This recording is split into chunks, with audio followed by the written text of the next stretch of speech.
Jesus, certa vez, estava ensinando, curando, e aí chegam sua mãe e seus irmãos procurando por ele e o avisam. E aí então temos essa discussão e ele pergunta, lá em Marcos 3, versículo 33 a 35. Jesus perguntou: Quem é minha mãe?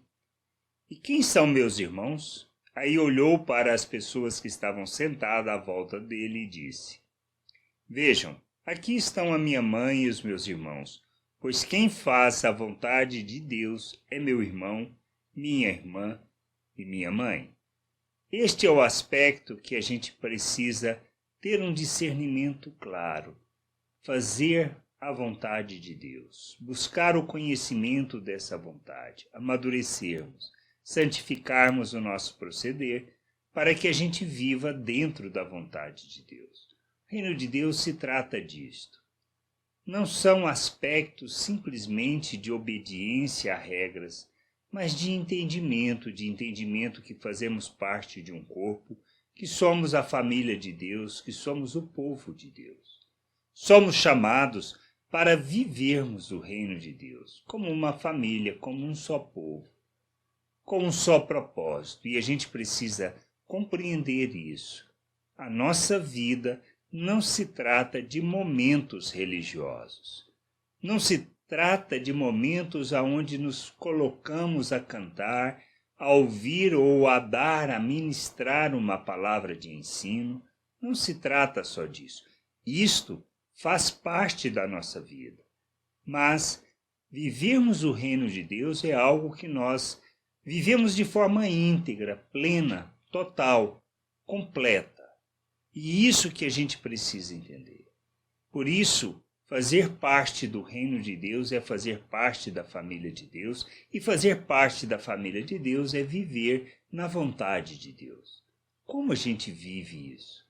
Como a gente anda neste propósito, de maneira que a gente expresse o reino de Deus nas coisas que a gente está fazendo? É isso que a gente precisa ter o discernimento. Nós somos chamados e fomos tirados das trevas para proclamar as virtudes de Deus, ou seja, para revelar Deus. Ele nos libertou por meio de Cristo Jesus. Nós, na cruz, com Cristo, morremos e ressuscitamos para vivermos em novidade de vida.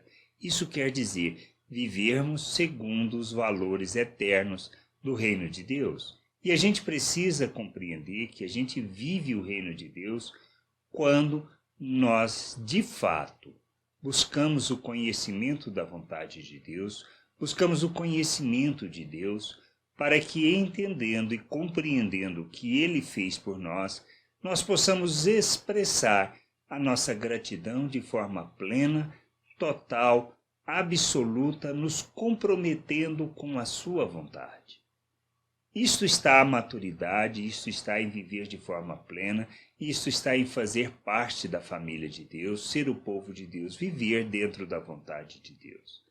Para que em todo o nosso relacionamento, ou seja, tudo aquilo que a gente fizer, no relacionamento com as pessoas, na maneira como nós interagimos, seja no serviço, seja na nossa casa, com a esposa, com os filhos, nós expressemos o reino de Deus. Precisamos compreender isso, que a plenitude deste aspecto a gente revela na maneira como nós interagimos e como expressamos as virtudes de Deus. E a gente precisa entender que isto é viver o reino de Deus, isto é ser pleno, isto é ser total. Total e totalmente comprometido com a vontade de Deus, que é o revelar do seu reino e ensinar as pessoas sobre isso. Nós proclamamos o Evangelho, nós falamos das boas novas, nós falamos da salvação de Deus, mas não simplesmente para converter as pessoas de religião, mas para ensiná-las a viver o reino de Deus na terra, de forma plena, total, absoluta. E aí, entendendo isso, a gente possa de fato nos colocar não somente na busca dos nossos interesses, mas também no interesse do outro, naquilo que é bom para a sua edificação, seu crescimento, seu amadurecimento. De maneira que a relação seja produtiva, seja efetiva, resulte em crescimento e amadurecimento da nossa parte. Nós precisamos compreender que é disto que trata o reino de Deus, é disto que trata a vontade de Deus. Nós somos plenos em Deus e cheios da plena vontade de Deus quando nós compreendemos o que Ele fez de fato por nós, buscamos esse conhecimento, esse entendimento. Aí então a gente pode ser pleno em todos os nossos relacionamentos. Não viver é baseado nas nossas necessidades, mas sim no suprir da necessidade, no ajudar, no ser luz na vida do outro, de maneira que ele possa crescer e amadurecer, que a gente possa entender isso, compreender estas coisas e realmente fazer parte da família de Deus, comprometidos com a vontade de Deus, fazendo a vontade de Deus. Que a gente possa entender isso e compreender e expressar que somos membros, parte da família, parte do povo de Deus. Graça e paz sobre a tua vida. Amém.